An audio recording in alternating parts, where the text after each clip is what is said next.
Let's take a look at Wednesday. There are 11 games on, but you may have a spot that's opened up. Let's take a look at it. Let's look at who's in, who's out, who we can look at for streaming, and what Michael Bolton has to say. Thanks, Josh. It's Michael Bolton here, and it's time for another episode of the Locked On Fantasy Basketball Podcast. Let's get to it. Let's get to it, indeed. You are Locked On Fantasy, your daily NBA fantasy podcast. Part of the Locked On Podcast Network, your team every day. Hello and welcome to the Locked On Fantasy Basketball Podcast, brought to you by Basketball Monster. My name is Josh Lloyd and I'm also Ramen. I am a scavenger and I will eat all, including bones and fur. I'm also the lead fantasy analyst at basketballmonster.com, and you can find me on Blue Sky at joshloyd.bsky.social, on Twitter at redrock_bball, on TikTok at redrock_bball, and on Instagram at Locked On Fantasy Basketball. Today's episode is brought to you by PrizePicks.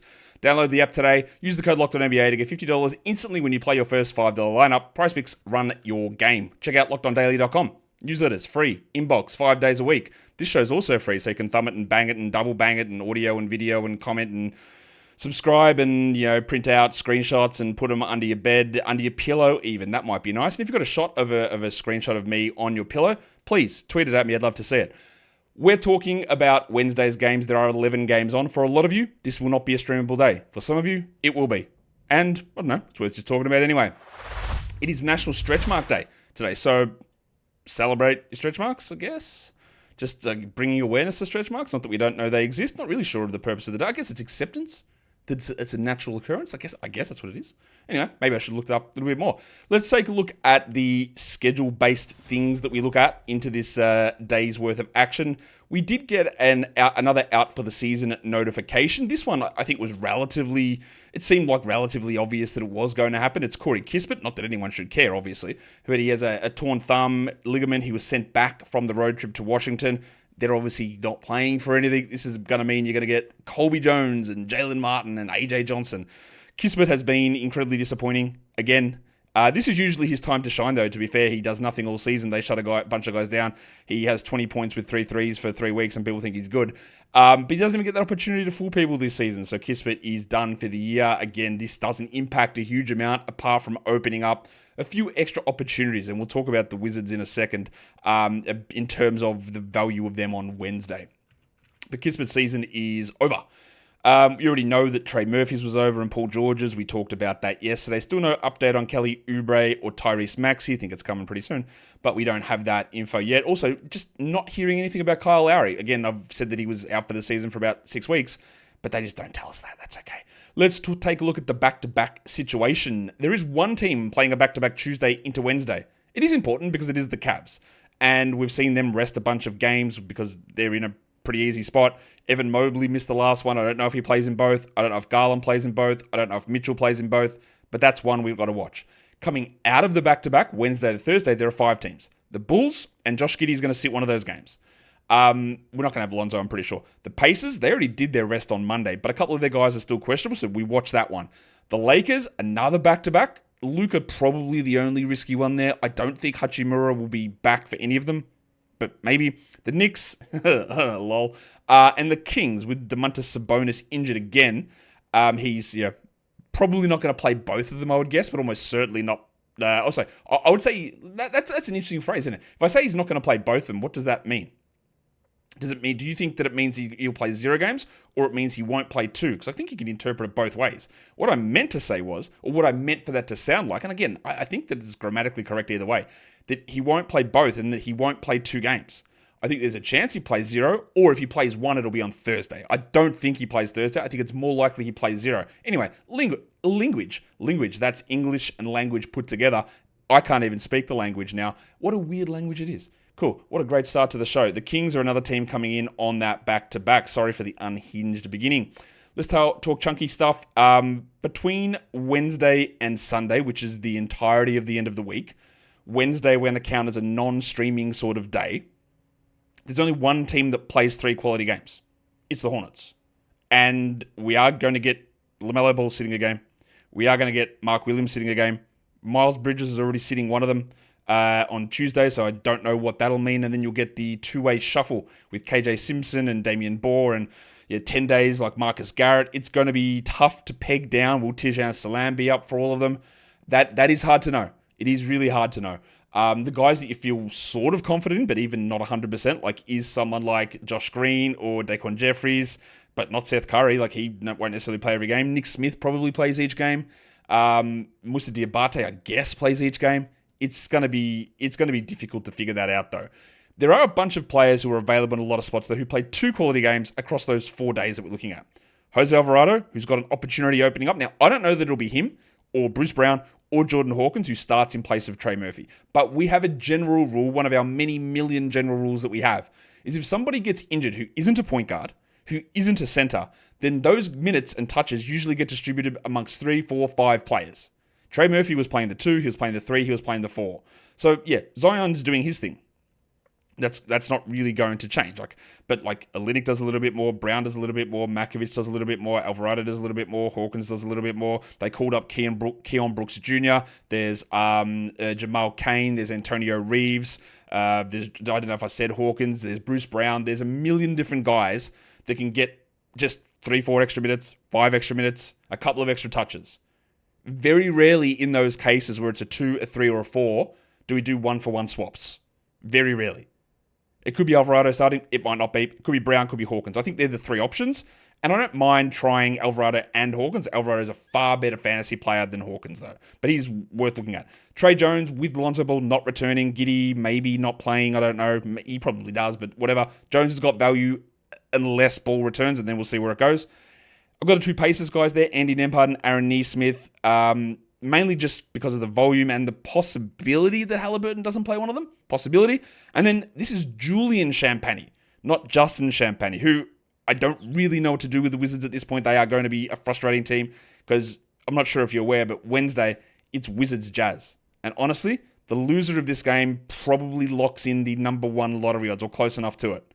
That is how important it is for what they're trying to do. So you are going to see incredible craziness. It is going to be incredible. Incredible in terms of, not incredible in that it's not credible because it's not happening, but incredible in terms of, wow, you really went that far. So don't be surprised. Don't sit here and go, why would Jordan Poole play 10 minutes? Why did Chris Middleton not play? It's not even a back-to-back. Why did Lowry play 5 minutes and check out with something? Just, again, be aware, if you're betting, if you're playing fantasy, if you're playing DFS, this is going to be a game where anything goes. Very, very confident of that. It's going to be anything goes in that one. That's a Justin Champagny chat. This is Julian, whose minutes have pushed up in San Antonio, and they are also pulling back Harrison Barnes, pulling back Chris Paul. Just keep an eye on Julian there, who's got a little... That's 2 games, 4 nights, 50 minutes, 55 minutes, maybe, possibly. I guess it's an option. Let's take a look at some key injury statuses when we come back. Today's episode, though, is brought to you by Prize Picks. The NBA season, we're getting close to the playoffs, and there's no better way to get in on that action with Prize Picks, the best place for daily fantasy sports. With Prize Picks, you pick more or less on at least 2 player projections for a shot to win up to 1,000 times your money. It's easy to use, it's available in over 30 states, and it lets you mix and match your projections across different sports as well. So you've got basketball, you've got hockey, you've got baseball season starting up. There's another game tonight for me, at least tonight for me, over in Japan. You can do that, you build your lineups, it's fast, it's easy, you can do it in under 60 seconds, and when you win, your payouts can come in as little as 15 minutes.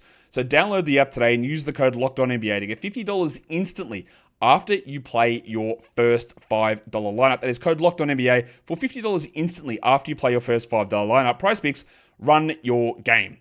Today's episode is also brought to you by Hungry Root. When it comes to grocery shopping and meal planning, well, it's a problem. You don't always have the time, the energy, the inclination, the brain power to get the healthy stuff in your house so you can cook up a tasty meal. That's where Hungry Root comes in. It's a game changer. It's a great way to eat healthy without all the stress.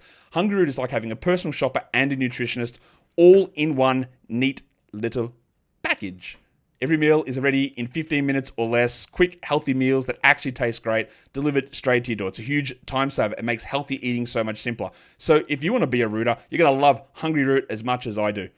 I do love it because it's very, very fun to say. For a limited time, get 40% off your first box and a free item in every box for life. Just go to hungryroot.com/LockedOnNBA and use the code LockedOnNBA. That is hungryroot.com/LockedOnNBA. The code is LockedOnNBA. To get 40% off your first box and a free item of your choice for life, hungryroot.com/LockedOnNBA. The code is LockedOnNBA. Don't miss out. Get rooting. All right, let's take a look at some injury statuses we've got to pay attention to here on Wednesday. Jaden Hardy could be returning, and that makes things interesting in Dallas because of Dinwiddie's getting big minutes and Christie and Williams and all those guys. If Hardy comes back, I would think after they sign him to extension, they'd want to give him some decent minutes. So it just could be interesting. Do they keep Williams out to preserve games? I don't know. So we'll see on that one. Tyrese Haliburton and Pascal Siakam both missed the last game. They're both questionable, whereas Miles Turner and Aaron Nesmith are off the injury report. So I guess there's some risk there on Haliburton and Siakam, personal for Siakam and a back issue for Haliburton. We keep an eye. Cole Anthony returned last game, played 6 minutes. His toe is giving him that real problem. If he is out, obviously it's Corey Joseph that starts. Well, not, it shouldn't be obvious, but it is. And then occasionally, 1 in 6 games, you get a big game from Mr. Black. I don't know whether Mr. Black is going to do it again. It's very hard to know. In fact, the fact that he did it last game means we probably don't get another one until April 2027. But you never know. Andy Wiggins missed the last one for Miami. Their lineup changes literally every game, so it's tough to know. Like Haywood Highsmith played last game. He was bad. Will it be Huckers? Will it be Ware again? Will it be Anderson, Palo Larson? Will it be some random spud from Sioux Falls? I don't know. The Sixers. Hey, okay, here we go. Who is playing for Philadelphia? Well, we know Paul George isn't. They're playing the Thunder, who, by the way, are sitting a bunch of players because... let me double check. Yeah, they are playing the Thunder because you know what? If Philadelphia win, it helps the Thunder get the Sixers pick. Because if the Sixers pick is not inside the top 6, the Thunder get it. So they are being very strategic. Shea is out. Jalen Williams is out. We knew that. And then Hartenstein, Case and Wallace are questionable and Lou Dort is out. Just keep an eye on that. One. For the Sixers, they're going to want to lose as well. So Lonnie's out. Tyrese Maxey's out. Drummond's out. Boner's out. Oubre is doubtful and Yabusele is questionable. That's a lot of different players there and it could go in many different directions. Like I said, Hartenstein and Wallace are both questionable for the Thunder with Shea and Dort and Williams out. And then we get to the Jazz and the Wizards. I just don't know who's going to play. Jordan Clarkson, Walker Kessler, Lowry, Markkanen, will they play? Will they play limited minutes? Collins, Sexton, I don't know. On the Wizards, Jordan Poole and Chris Middleton barely played last game. Marcus Smart's been out the last 2 with an illness. Almost no shot he plays. Do they limit Champagny and George and Sarr again? I honestly, this is going to be one of these games where I don't know even if they'll get ruled out or they'll just play like they did in the last game, start the first half and not play after that. This is going to be, the players are going to be obviously trying hard, but it's going to be the worst players possible. You might get 30 minutes of Anthony Gill, AJ Johnson, Colby Jones, going up against, maybe they dust off EJ Harkless in Utah. Just don't be shocked of anything. Michael Potter. The Nuggets. Last game, there was no Brown, Jokic, and Murray. I expect that they all play here. Evan Mobley on the back-to-back is questionable still for the game on Tuesday. I would expect that he's able to play in that one, and then we'll see. And then Sabonis, I don't think plays. That was a pretty nasty-looking ankle sprain. So I don't think he's there. It doesn't mean 30 minutes from Jonas Valanciunas. It could, or it could mean they go a little bit more to Trey Lyles. So be aware of that one there. Josh Giddey, he's going to play probably either Wednesday or Thursday. I would expect that he sits Wednesday, plays Thursday, but we need to check it. Grayson Allen's been out for a little bit in Phoenix, and his presence would impact maybe a little bit of Ryan Dunn and Royce O'Neal and even the minutes they give to Colin Gillespie, who started last game. And I don't think he'll start this one moving forward. And then in Memphis, Ja Morant, Santi Aldama, and Scott Pippen. They are all unknown. I just don't know where they're going to play. We just got a Mavericks injury report, I believe. Let me have a look. Jaden Hardy questionable, Kai Jones questionable, Brandon Williams questionable with hamstring tightness. Bro, why are you playing this guy? Caleb Martin out with a hip strain. Like, he pinged his hamstring and you're just going to keep playing him? Gee, seriously. I don't understand it. I don't understand the NBA's, despite overwhelming evidence that gets pushed in their face every time. It's like, nah, he probably can come back in a hamstring in 3 days. Oh, hurt again. Jeez, that must be just bad luck for the 70 millionth time in a row. Why do they do this? There is a very clear, easy protocol for this stuff. It frustrates me. Tamani Kamara missed the last game with calf soreness for the Blazers. Jeremy Grant, the Ides of March have struck him down.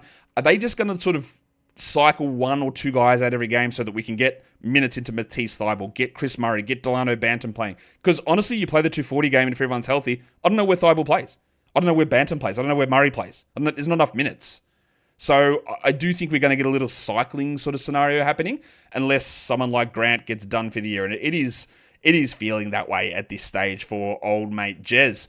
Let's look at some streaming plays here. We'll start with Yahoo points, and then we'll go to ESPN points if you have the ability to stream. Featuring different roster percentage thresholds. At number 1, there is Trey Jones. He still sits below 30%. He just should be rostered. The next one I look to is Tristan Vukcevic. Last game, Rashawn Holmes got DMP'd.